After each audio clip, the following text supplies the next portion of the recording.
Bonjour à tous et bienvenue dans ce nouvel épisode de notre podcast où nous abordons les sujets d'actualité, d'innovation et de prévention qui vous concernent au quotidien. Mais avant de débuter ce nouveau format inédit, je tenais à vous remercier pour votre fidélité car vous êtes chaque semaine de plus en plus nombreuses et nombreux à nous écouter. Alors si ce n'est pas encore fait, prenez le temps de vous abonner, c'est gratuit bien sûr, et à activer les alertes pour ne rien manquer. Cette semaine, rencontre. François Tesson, le directeur général d'Essentiel Pharma, reçoit David Cyr, directeur de Gers Data, et ensemble, ils abordent le sujet si délicat de la disponibilité des produits en officine. Bonne écoute. Bonjour David, je suis ravi de t'accueillir chez Essentiel Pharma aujourd'hui. Est-ce que tu peux te présenter s'il te plaît rapidement et nous expliquer le rôle que tu occupes dans le secteur pharmaceutique ? Donc bonjour François, ravi d'être avec toi. Donc je suis David Cyr, je suis directeur général de Gers Data, en charge de faire de la data une langue vivante, c'est-à-dire qui soit parlée par l'ensemble des acteurs de la santé, de la pharmacie, aux groupements, aux industriels et aux autorités de santé. À ton avis, puisqu'on passe dans le vif du sujet directement, pourquoi la question de la disponibilité des produits en pharmacie est-elle devenue cruciale aujourd'hui ? Parce que c'est un argument de service auprès des patients et qui pose plein de questions. Quand on parle de disponibilité, déjà ce qui est amusant, c'est qu'on pense rupture, mais il y a aussi surstock. C'est-à-dire qu'on a vraiment ces deux angles-là qui sont présents. Alors, quand on parle de rupture, forcément, la question qui se pose, c'est comment on gère le service à son patient, comment on lui explique cette difficulté. Et on le voit bien sur différents sujets. Prenons l'exemple actuel de la grippe. C'est vrai qu'il est symptomatique d'une difficulté à gérer le trop ou pas assez. Il y a de nombreux défis qui sont liés à la disponibilité des produits. J'en ai répertorié un certain nombre. Et surtout, ce que j'aimerais qu'on aborde en premier lieu, c'est, à ton avis, quelles en sont, selon toi, les principales causes de ces ruptures de stock en pharmacie ? Est-ce que c'est lié plutôt à la production, à l'industrie, à la logistique ou à d'autres facteurs ? Alors, et forcément, comme une réponse de Normand, qu'est-ce que je veux dire quand je dis une réponse de Normand ? C'est que forcément, il y a plein de raisons possibles pour expliquer ces difficultés de disponibilité. Je pense avant tout, c'est de savoir que le monde a décidé d'améliorer son espérance de vie. Quand je dis le monde, c'est la totalité des populations. Prenez l'exemple de l'Inde, l'espérance de vie, c'est 65 ans. L'objectif du président, il est simple, améliorer l'espérance de vie. Améliorer l'espérance de vie, ça veut dire quoi ? Ça veut dire soigner la population, ou au moins une partie. Donc, dans un contexte mondial, il y a les capacités de production de l'ensemble des entreprises, de l'ensemble des industries. Donc, ça, c'est le premier point. Le deuxième point, c'est comment je gère l'allocation à l'ensemble des pays dans un contexte où je dois servir les populations en termes de produits de santé, mais également, je dois, en tant que chef d'entreprise, avoir une profitabilité qui est celle qui est l'objectif qui est fixé. Et c'est vrai qu'en France, on a cette spécificité d'avoir sur les produits génériques des prix qui sont bas et sur les médicaments innovants, des prix qui restent bas, mais avec des fluctuations qui sont importantes et une consommation mondiale qui est, comme je l'évoquais tout à l'heure, qui est là. Et donc, dans ce phénomène de tension, il y a le dernier point, c'est la nature humaine. C'est, pour ceux qui ont fait les études, ce qui n'est pas mon cas, c'est le dilemme du prisonnier. Et le dilemme du prisonnier, c'est quoi ? C'est si moi, j'en commande pas plus ou un tout petit peu plus que ce que j'ai besoin, qu'est-ce qui me prouve que mon voisin va pas le faire ? Et donc, à un moment donné, j'ai besoin de servir mes clients, mes patients, de manière à leur apporter ce service-là. Et donc, toute la chaîne, elle doit gérer cette tension qu'il peut y avoir à tout moment d'avoir le bon nombre de médicaments chez soi. Merci pour ça. L'impact patient est aussi un défi puisque concrètement, ces ruptures de stock affectent les patients d'une façon ou d'une autre. Est-ce que tu as des exemples marquants à partager qui te reviennent ? Il y a plein d'exemples. Il y a des exemples forcément dans l'entreprise où je suis, où quand tu as une rage de dents et que tu fais le tour des pharmacies pour trouver la pharmacie qui a de la mox, c'est sûr que ça parle. Mais la question qu'il y a derrière, c'est comment tu fais en tant que patient pour te dire dans quelle pharmacie je vais pour trouver le produit et qu'est-ce qui fait que le maillage territorial va être un élément de santé publique et pas un élément d'avantage concurrentiel. Et c'est sur ces éléments-là où ça devient quasiment schizophrénique. C'est comment je gère ce sentiment de mieux accompagner le patient pour qu'il y ait cette observance-là. Et où est-ce que je vais trouver? Donc, au final, qu'est-ce que fait le patient? Du coup, il prend, j'allais dire l'annuaire, mais du coup, il va prendre les réseaux et il va appeler toutes les pharmacies les unes après les autres pour dire, voilà, j'en veux. Et du coup, la question, c'est comment j'embolise pas les équipes de la pharmacie pour faire que du call en disant oui, il m'en reste ou non, il m'en reste pas. Alors, c'est une excellente transition puisque du côté pharmacien, ça demande une gestion particulière. Comment est-ce que les pharmaciens gèrent-ils ces situations au quotidien? Est-ce qu'ils ont des marges de manœuvre ou c'est souvent hors de leur contrôle? Globalement, ça reste hors de leur contrôle. Ça reste une gestion humaine. Alors après, ils peuvent s'appuyer sur des structures qui ont des entrepôts, qui ont cette capacité à allouer un certain nombre de boîtes pour être le plus efficient possible par rapport à ces éléments-là. Mais quand vous prenez d'un côté les grossistes répartiteurs, de l'autre côté les shortliners, de l'autre côté les industriels qui ont la capacité aussi, dans une certaine mesure, de faire de la vente directe, c'est comment tu fais en sorte de mieux piloter l'ensemble, sachant qu'il y a une valeur humaine qui fait disjoncter l'ensemble du système. Alors on le sait, c'est vrai que les outils de distribution, et ceux en particulier les plateformes et les groupements qui bénéficient de centrales d'achat pharmaceutique sont aussi des axes d'amélioration de la disponibilité en définitive dans les pharmacies. Alors il y a des solutions et des initiatives qui existent. Tout d'abord, les actions des laboratoires et des distributeurs, que font-ils aujourd'hui pour limiter les problèmes d'approvisionnement? Selon toi, est-ce que c'est suffisant ce qu'ils font ou est-ce qu'il faut encore aller plus loin? Aujourd'hui, c'est suffisant, mais au final, tout le système est interrelié.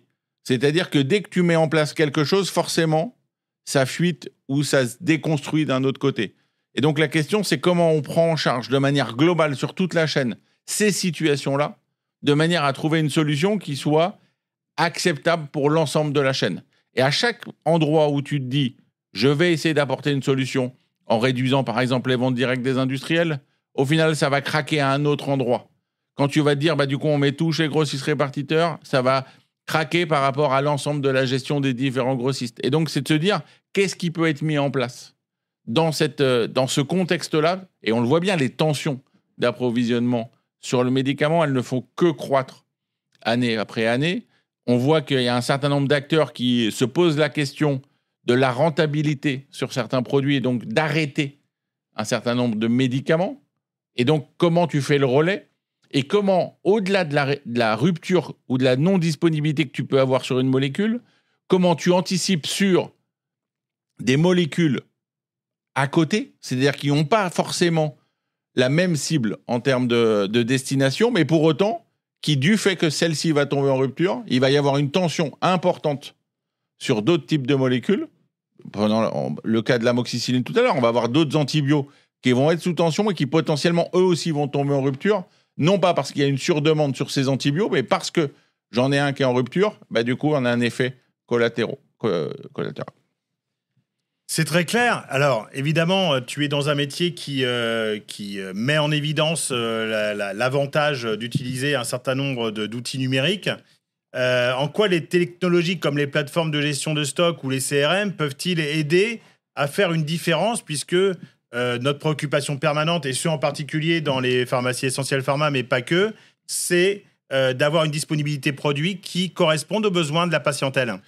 Et en fait, je vais y répondre, mais complètement à côté, et entre guillemets volontairement. C'est-à-dire que ce qui est passionnant dans la pharmacie, parce que là on parle des tensions, mais la pharmacie a une tendance, et je pense que c'est quasiment dans le retail le seul métier où la pharmacie est capable de stocker 6 mois pour garder des produits 12 mois ou 18 mois. Parce qu'il y a cet élément où à un moment donné, je ne sais pas si c'est un complexe de la cave à vin, elle considère que parce que les produits sont dans sa pharmacie, du coup ils prennent de la valeur. Et donc la question qu'il y a derrière, c'est le numérique, ou le digital, qu'est-ce qui va permettre de faire? C'est d'avoir des flux beaucoup mieux gérés. Mais beaucoup mieux gérés, ça veut dire quoi? Ça veut dire avoir confiance dans un système qui est capable d'approvisionner de manière équitable l'ensemble du territoire. Et donc tout système digital va à un moment donné se confronter à quoi? La nature humaine.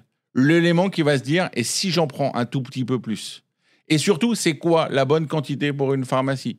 Si à un moment donné, on reste, et ça c'est mon opinion, donc effectivement, sur un ratio de se dire chaque pharmacie doit avoir, quand les produits sont en tension, le même nombre de boîtes, c'est de considérer que son potentiel patient actuel est de même nature. Et donc c'est vrai que au-delà de la taille de la pharmacie, c'est quelle est sa capacité d'adresser le marché. Et quand vous vous dites que parfois, quand une pharmacie elle part en vacances, elle va recevoir le même nombre de boîtes qu'une station balnéaire en plein mois d'août parce que c'est équitable d'avoir le même nombre de boîtes sur le réseau, à un moment donné, on ne répond pas à la capacité de dire comment je fais en sorte que le patient puisse trouver sa solution thérapeutique le plus facilement possible. C'est très clair aussi. Merci beaucoup pour cet apport. Et évidemment, on en a parlé tout à l'heure, il y a une collaboration assez naturelle qui peut se faire entre le pharmacien et les centrales d'achat. Est-ce qu'elle est, d'une part, primordiale ou importante pour améliorer la situation? Et est-ce que tu vois des exemples de partenariats qui fonctionnent bien? Oui, il y a plein d'exemples qui fonctionnent bien. Et c'est pas pour te lancer des fleurs, mais ce que vous avez mis en place localement répond à ce besoin de mieux adresser sur un écosystème régional un ensemble de pharmacies de manière à ce qu'elles soient le mieux approvisionnées possible sur ces médicaments-là. Mais au final, c'est toujours l'élément de se dire comment je fais en sorte de ne pas niveler par le bas et je fais en sorte de monter le niveau dans un contexte où il y a toujours ce sentiment de manquer, de peur qui fait que du coup, on essaye de prendre un tout petit peu plus que l'autre. Et donc, la question qui va se poser sur des centrales, sur les grossistes, sur les shortliners, comment je fais en sorte que la pharmacie ne soit pas tentée de commander un tout petit peu, mais un tout petit peu partout, qui fait qu'à un moment donné, le marché va tomber. Très bien. Alors, on a parlé évidemment des solutions et des initiatives qui sont existantes, des défis qui sont liés à cette disponibilité des produits. Et moi, ce que j'aimerais qu'on aborde ensemble maintenant, ce sont les perspectives d'avenir. Il y a certaines tendances, lesquelles se dégagent selon toi, et les grands changements et innovations qui pourraient vraiment transformer la gestion des produits en pharmacie dans les prochaines années. Le premier point, c'est que le regard même de la pharmacie dans la lecture même de son business, il a complètement changé. C'est une complète révolution. Elle ne peut pas, aujourd'hui, regarder l'activité officinale comme elle le regardait il y a 3-4 ans. Premier exemple, c'est l'effet médicaments chers. Tout le monde l'a en tête, mais derrière le syndrome des médicaments chers, il y a aussi l'impact des baisses de prix. L'impact des baisses de prix, ça veut dire quoi? Ça veut dire qu'aujourd'hui, à titre d'exemple, 2024, l'objectif de baisse de prix, c'était 850 millions. On a dépassé le 1,1 milliard sur 2024 et pour autant, le marché continue à être dérégulé. Ça veut dire que vous êtes au comptoir, vous êtes une pharmacie, ce qui n'est pas mon cas parce que j'ai fait les mauvaises études, je leur dis, mais tu es au comptoir, tu peux délivrer un produit qui a perdu 300, 400, 500 euros, donc ton chiffre d'affaires baisse et pour autant, il peut ne pas y avoir d'impact sur ta marge. Donc tu te retrouves dans un contexte où, dans le quotidien de la pharmacie, pour lequel il est obligé de faire tellement de tâches différentes, dans un contexte où quand il regarde son chiffre d'affaires, il est plus capable de savoir est-ce que c'est bien ou pas bien. Tu peux faire moins de chiffres, plus de trafic, plus de marge, moins de chiffres, plus de marge, moins de trafic. Globalement, c'est à un moment donné, après 6 ans d'études sur les effets secondaires, on rajoute une complexité pour la pharmacie, c'est comment je me satisfais de l'économie générale de mon officine dans un contexte où tous les indicateurs que j'ai connus, que j'ai appris, on sont en train de tous de disjoncter les uns après les autres. Alors, dans cette pratique officinale aujourd'hui, est-ce qu'il y a des conseils? Si un pharmacien te demandait des conseils pour mieux gérer ses stocks et anticiper les ruptures, tu lui dirais quoi, comme ça, spontanément? Spontanément, déjà, je lui dirais, et du coup, vous me voyez arriver, mais je lui dirais, utilise Jumeau Plus. C'est une application qu'on a sortie pour la pharmacie. Pourquoi on l'a sortie? C'est qu'à un moment donné, mon point de départ, c'était la pharmacie et l'industriel, quand ils se parlent, ils ne s'écoutent pas. Il n'y a pas d'écoute, il n'y a pas de compréhension. Tout le monde a le sentiment que l'autre est en train de lui mentir. C'est probablement la seule économie, là aussi, où ils doivent travailler ensemble, l'un et l'autre, et pour autant, chacun déteste l'autre. Déteste, c'est peut-être un peu fort, mais a un doute. Il n'y a aucune pharmacie qui croit le délégué quand il vient le voir et qui lui dit « ma dynamique, c'est ça ». Et il y a un moment besoin de challenger ce qui se passe. Il y a un besoin de pouvoir scanner. Il y a besoin de pouvoir se dire « qu'est-ce qu'il me raconte ? Comment je me situe par rapport à des pharmacies qui ont le même ADN que moi ? Comment je me situe par rapport à ma zone de chalandise ?» Et pour répondre encore plus loin dans ta question, c'est quand je scanne un produit et que je vois qu'il tourne, j'ai besoin de savoir c'est quoi mon niveau de stock. Et derrière, comment je fais du réappro automatique. La question fondamentale derrière, c'est que si la pharmacie se développe sur des missions de santé, si elle est rémunérée pour ses compétences, à savoir Bac plus 6 en santé, ça veut dire qu'il faut qu'elle accepte de déléguer certaines tâches. Pas parce qu'elle a envie, mais parce qu'à un moment donné, si elle décide de tout faire tout seul, elle va exploser comme un popcorn. Et si elle ne veut pas exploser, il faut qu'elle puisse s'appuyer sur des partenaires comme tu le fais, avec toute ton énergie, avec des outils, éventuellement comme on développe, de manière à ce qu'elle puisse se dire, c'est quoi mes relais de croissance ? Qu'est-ce qui fait que dans un marché qui est très dynamique, je puisse challenger si ma dynamique elle est saine ou elle n'est rien d'autre que le reflet de ce qui se passe ?